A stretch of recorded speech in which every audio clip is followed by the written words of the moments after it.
Two guys and a beer, and my friend Kevin Rolston rejoins the fray after taking a week off, and we had a bye week. Feels like I haven't seen him in a month. Kevin Rolston, KVJ Show, 97.9 WRMF, 6 to 10 a.m. weekdays. Two guys and a beer brought to you by Funky Buddha Brewery. Cheers, my friend. Here we go. Great to be back with you. And so, Funky Buddha Brewery, we are drinking the Floridian and the Hop Gun, and those are the two being sold at FAU Stadium tonight for FAU and Middle Tennessee State. Kickoff coming at the top of the 4 o'clock hour Eastern time. And it's been a little bit since we talked FAU, but suddenly it's a 3-game winning streak, and Chris Robinson has the most touchdown passes in Conference USA, second in passing yards. He's just casually throwing for 300 yards a game now, and it's starting to feel like Florida Atlantic might be the best team in Conference USA. It's starting to look that way. I mean, the thing I was looking at, too, is the touchdown to interception differential here. I mean, he's 12 TDs, 2 interceptions. They'll get it done. I mean, that's amazing what you're seeing right there, and that's the biggest thing. He's not giving the ball up, and turnovers will kill you, and yeah, I mean, he looks like the guy that could lead this offense. This is starting to feel a lot more like 2 years ago than it was last year. Precisely. And I feel like a quarterback, too, you're in a great spot when he can raise the level of play with the guys around him. In college, I don't think that necessarily has to be the case, though you need someone back there that's intelligent. But Chris Robinson is making John Mitchell better, Pico Harrison better, D'Angelo Antoine better. There were so many questions about this receiving group, and if they were going to contribute anything this year, and suddenly they're a weapon because Chris Robinson is making it happen. Yeah, absolutely. I mean, they get some of the other teams too that I thought were going to be something, are not looking like the games they were going to be at Marshall. I thought was. I don't know what happened last weekend. I thought Marshall might be a juggernaut, and that's a game to look for. It's going to be a Friday night game at FAU Stadium, and right now that looks like they're taking on a bag of pussycats. Like that doesn't look like that's going to be a problem. So, looking through the rest of the conference, FIU is, again, I thought maybe they'd be a problem. They've really struggled. And, Middle Tennessee State, credit to them for their game plan against Marshall last week, completely shut down that Marshall offense. Yeah. And Middle Tennessee State, they are certainly different without Brent Stockstill, now a GA on this Florida Atlantic staff. So there's certainly a huge storyline there. But they are 9-1 in their last 10 Conference USA games. They're still the defending East Division champions in Conference USA. So this is a game that definitely means something. But looking at it from a 2019 perspective, the next 2 weeks really feel like when we find out if FAU is a Conference USA title contender or not. Well, I think to me, looking at these two teams, it feels to me like FAU is trending up and Middle Tennessee State is trending down. I saw the first game. When they were playing Michigan, this is all the way back, August 31st, they lose that game 40-21, but they were tight with Michigan in the first quarter, the first half. You're like, okay, and you're thinking at that point, too, that Michigan is what everybody was saying. They're going to be the Big Ten champs. And I'm like, okay, look out for Middle Tennessee State. And then they go off 2 weeks ago and they lose to Iowa, who didn't do anything. 48-3 in that one. And so it feels to me like Middle Tennessee State is more trending down. FAU's trending up. And if you're going to Vegas right now, a 10.5-point spread on this, favoring FAU. And I always love looking at that 81% chance that's the matchup predictor in favor of the Owls. Yeah. So Middle Tennessee State again here tonight at FAU Stadium, Florida Atlantic and MTSU. It's the FAU pregame show. Two guys and a beer brought to you by Funky Buddha Brewery. I'm Ken Lavicka with Kevin Rolston. KVJ show here from 6 to 10 a.m. weekdays, 97.9 WRMF. Speaking of the state of Tennessee, the state of football in Tennessee, not very good. No. But didn't you go up to Knoxville in the recent past, chill around a little bit? Yeah, I've been up there to Neyland Stadium and checked it out. I mean, it's it's an interesting stadium. There's it's got kind of the same feel if you go to Beaver Stadium at Penn State. Yeah. It's one of those erector sets kind of things where you can see the original shell of before we really got that high-powered coach in here that started winning games. Right. You can see the original what it was, and then they're just like, oh crap, we got to put more people here, so let's put up some doesn't look great kind of erector set stadium around it. That's very much what Neyland Stadium Stadium is, Yeah. but they could probably start taking down maybe some of those levels now. Probably could. It's not going real well. No. It is pretty, though. Right on the river there in Knoxville. It's just a cool campus. There's some hill to it, and it's generally a great area. And where Murfreesboro is about a half hour outside of Nashville. I mean, Nashville is top 5 city in the country, in my I'd say opinion. to party, to have a good time. Yeah, Nashville's right up there with Austin, everybody else. Yeah. I feel like Nashville and Austin are very much like cousins. They're pretty much about the same thing going on right now. If you want the music environment, you want some good bars and a lot of congestion, then that's what you got. Let's speak about Austin. You've got Texas, the Longhorns, and Oklahoma, the Red River Shootout coming up this weekend. As always, or per usual, national championship implications, especially with the guys coming in from Norman. Texas probably not in that discussion this year, but still a good team. Still feel like Texas is maybe a year away. But Oklahoma, Jalen Hurts, he is the favorite to win the Heisman Trophy. Lincoln Riley, once again, maximizing everything he has offensively. This will be a good game, and this will be the toughest test for Oklahoma so far this season, but you just get the sense that Oklahoma is going to find a way to get it done. Well, can you tell me, what is Oklahoma's defense this year compared to last year, and what is going to be the big differential? So which side is going to be a lot better? I mean, is Texas getting the talk they deserve? I'm trying to figure out, with that LSU game for Texas, what did that really mean? What can we read from that? And everybody's talking about Jalen Hurts. I'm looking here. He's 14 TDs to 2 interceptions, and Ellinger is, 17 TDs to 2 interceptions. So it's very quiet. I think you've got to put Sam Ellinger and Jalen Hurts really on the same level, and people aren't wanting to do that. So the quarterback playing this game is going to be absolutely amazing. It is. And my question is, how are the defenses on both sides going to affect that? So in this game in particular, Oklahoma's defense has not been good at any point over the last, 12, 13, 14 years. Been a while, it's been a long and they're time. giving a lot of credit to the new coach they got from Ohio State last year that made Ohio State's defense last year garbage. Yeah. And they're trying to say, Oklahoma's different because they got this guy from Ohio State. But I'm like, how does that guy make anybody better? He didn't make Ohio State better. And I don't think it's easy to compare what Oklahoma's defense is this year to last year because, let's be honest, Oklahoma has not had a tough competitor in the lead up to this game. They haven't really been challenged by a team that's going to make a difference offensively. They handled Houston without a problem. Yeah, Houston's garbage. But Houston's is garbage. I mean, their quarterback's redshirting because they didn't want to play anymore this year. Exactly. Yeah. So Oklahoma has generally struggled in this game defensively. I don't think it matters. There's going to be a lot of points in this game. Yeah. And in Jalen Hurts' defense, he has not played fourth quarters really at any point in the course of the first 4 or 5 games of the season for Oklahoma. And so I think that's where the numbers get skewed a little bit. The amount that he's throwing per pass and how quickly possessions are lasting for Oklahoma before they put points on the board, it is wildly impressive. But again, with that neutral side and playing at the Cotton Bowl, you never know. And Texas has come up with some surprising wins over the last few years. You don't sound like a believer in Oklahoma. I'm just trying to figure out how much I do believe. They get the hype, and that's just it. I'm like, how is it warranted? I'm even looking, everybody talks CeeDee Lamb for Oklahoma. And yeah, he looks great on film, no doubt about it. But, I'm looking at what Texas matches up against him, and, CeeDee Lamb's got 7 touchdowns to Texas's best receiver at 4 touchdowns.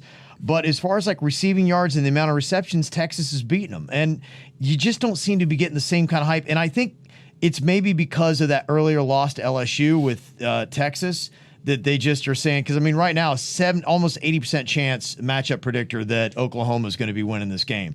And to me, that has got to be something for a Texas team that, by the way, won this last year. Yes. And you're right. They got to say, what is different with Texas this year than last year? What is going on that's so different in this game? That really nothing. 80% of the people, the matchup predictors saying Oklahoma over Texas. What is really different? No one is really giving Texas a lot of credit. The chip on the shoulder, and I know Jalen Hurts got this big chip on his shoulder because of what happened with Alabama, and he's been playing like it. But to me, Texas is going to come into this game okay, they're giving us no respect. I kind of like the edge to Kevin Rolston. The recency bias, he believes, is where Oklahoma might be getting a little bit more of an edge. And, hey, it makes sense. And you're right. Texas won this game last year, and there is no significant change with Texas, except I think they are better than they were a year ago. And the only thing has changed the narrative. Yeah, and they played a tough opponent in the opening 3 weeks of the season and lost at home to an LSU team that I think is legitimately no doubt a national championship contender. Let's go that route. Two guys in a beer, Funky Buddha Brewery, Ken Lavicka, Kevin Rolston, 97.9 WRMF, KVJ show, 6 to 10 a.m. weekdays. Florida Atlantic has Middle Tennessee State, 4 p.m. here on the FAU Football Radio Network from Learfield IMG College, LSU, and Florida. I've been telling people this week that Florida is a good team. They're a very good team. They're a New Year's Day Bowl team, but they're not a real good team, an elite team, a Final Four team, and I do think that's going to be exposed against LSU. I just think LSU is a different level, especially in Baton Rouge, than what Florida is right now. Yeah, I think if Florida has any kind of chance, somehow it's got to be that Florida offense has got to surprise you and the LSU defense has got to disappoint you. Yeah. If there's any kind of line on that, I've been high on Joe Burrow. I saw him for 3 years at Ohio State, and when he came out, he's playing like what I expected he would be. He's a number one pick potentially. He's phenomenal. He's a coach's kid. He takes care of the ball. He makes great throws. He's got the legs that can affect you. Now, that Florida defense is going to be by far the best defense he's going to face all year long. And so you'll get to see exactly, what he is. And you would hope and not think that he's going to get the same kind of numbers he's been throwing up every single week.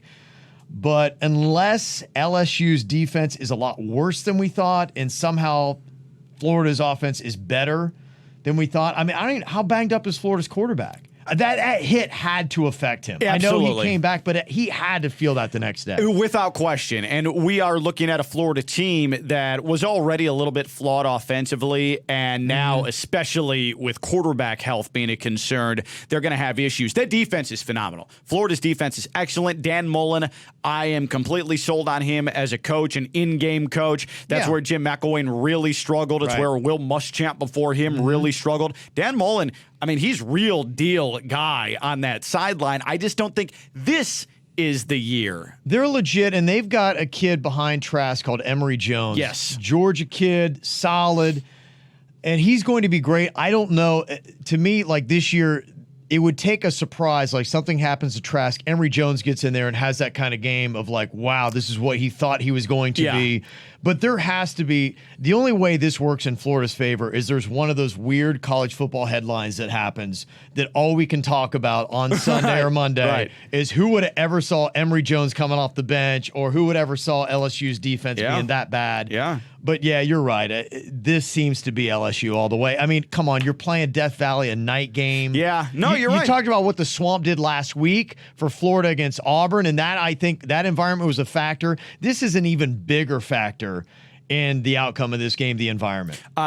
Now, crazier things have happened. We did see Florida go into Baton Rouge 4 or 5 years ago, and with backup Jacoby Brissett, before he became the starting quarterback of the Indianapolis Colts, pick up a win in Death Valley in an ugly game, but got the job done. But that was a different LSU team. That was a sputtering LSU team that was about ready to shed a coach. And, And so Joe Burrow is someone that I think is legitimately in the discussion for, we've talked about the Dolphins tanking.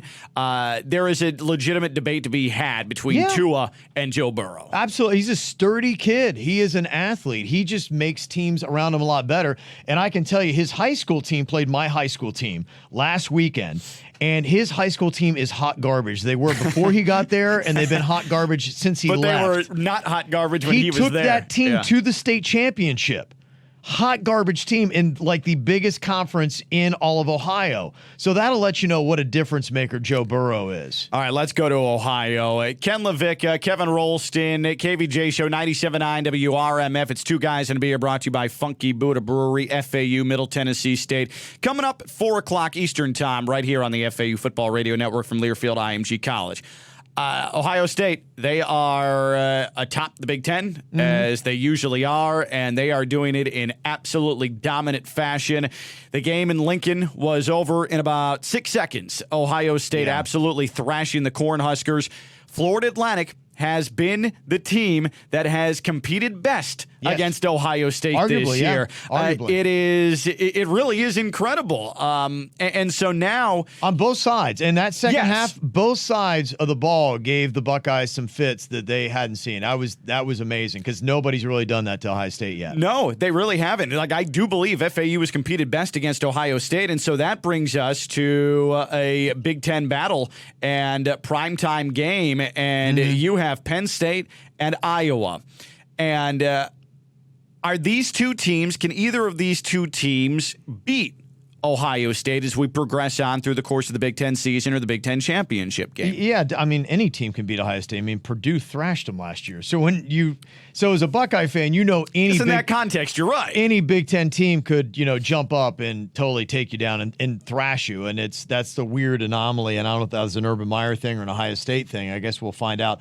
Penn State, legitimately, their offense sputters a little bit. The Pitt game, they didn't look overly impressive with that. They started out gangbusters last week, put up 28 points in the first quarter, and then sputter and only score one touchdown the following 3. So Iowa, it's terrible to watch an Iowa game because, it's the worst thing ever. Their offense is always just terrible to watch. They don't ever put on a fun, exciting football game. Never. Like, they're not there for the fans. No, that's not Kirk Ferentz's style. Yeah, I don't know why they're even there because this is for entertainment. Iowa, you're the least entertaining team ever in the Big Ten. Penn State should take care of business, but this is the kind of game that, lets you see Iowa. They only gave Michigan 10 points, but how good's Michigan's offense? I don't know. Penn State's going to put up a lot more points than that. But this is one of those games where Penn State, you got to see what they can do. And a lot of people think that Penn State will give Ohio State the biggest test, even over Wisconsin, because of the athletes that they have.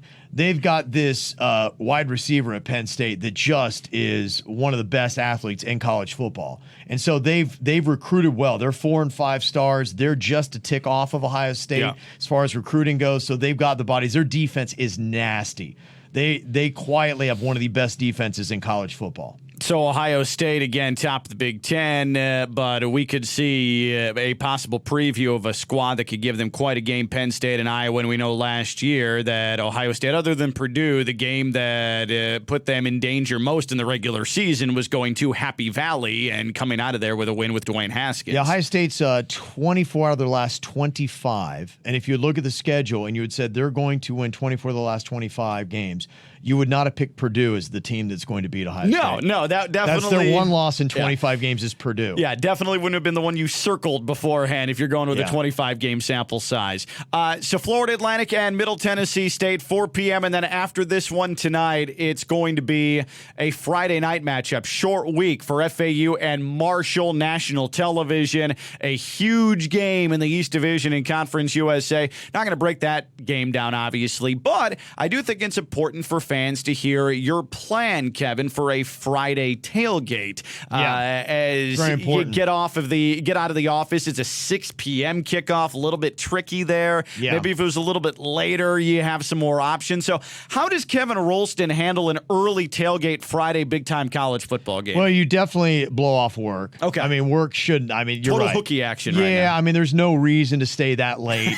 You're out of there at noon. Okay. You start off with a good solid lunch. You want a carb load because you don't want to, punk out early.